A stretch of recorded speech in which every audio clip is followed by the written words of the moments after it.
Israel's parliament, known as the Knesset, recently passed two laws that may severely impact the United Nations Relief and Work Agency, or the UNRWA's ability to operate within the country.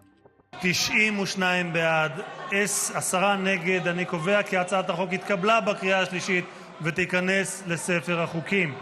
By barring UNRWA's activities in Israel, the legislation challenges the agency's crucial role in delivering aid to Palestinians, particularly in Gaza. This legislative move comes despite cautionary appeals from international allies, including the US, which expressed concern about the potential humanitarian consequences. The laws are set to take effect in 3 months, although their exact legal implications remain unclear. Israel has long criticized UNRWA, arguing that it indirectly perpetuates conflict by supporting Palestinian refugees and their descendants. Additionally, some Israeli officials allege that certain UNRWA staff members were involved in attacks orchestrated by Hamas.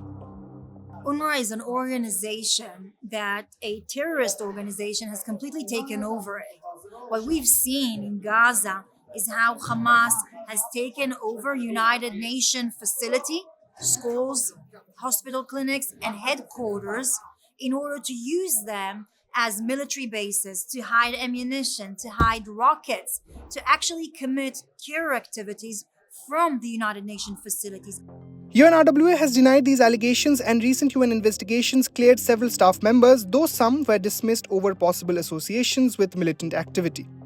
The new laws prohibit any UNRWA services, operations, or offices within Israel's jurisdiction and prevent Israeli government agencies from engaging with UNRWA or anyone representing it. The legislation saw overwhelming support, with more than 80 out of 120 parliamentarians voting in favor, including members of centrist parties, highlighting significant mainstream backing.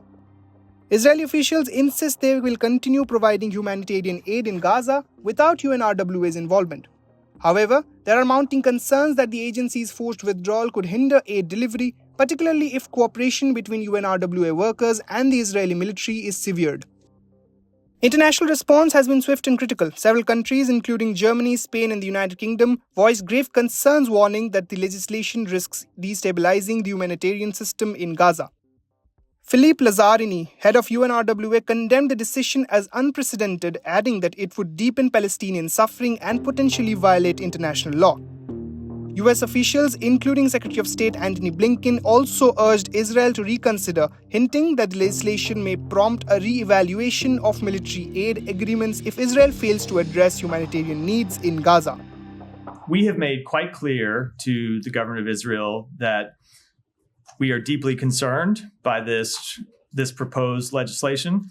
The Secretary raised this in the letter that he sent with Secretary of Defense, the Secretary of Defense, to Minister of Defense Gallant and Minister of Strategic Affairs Dermer a little over 2 weeks ago.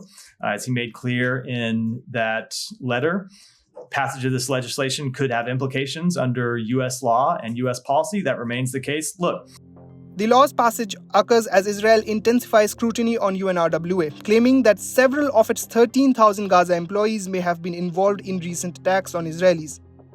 Although UN investigations have cleared most of the accused staff, Israeli authorities continue to argue that UNRWA harbors terrorist affiliations.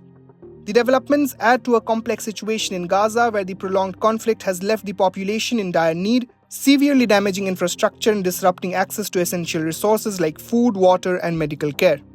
Aid agencies have raised alarms over deteriorating conditions and potential famine as the humanitarian crisis deepens. Bureau Report, India Today Global.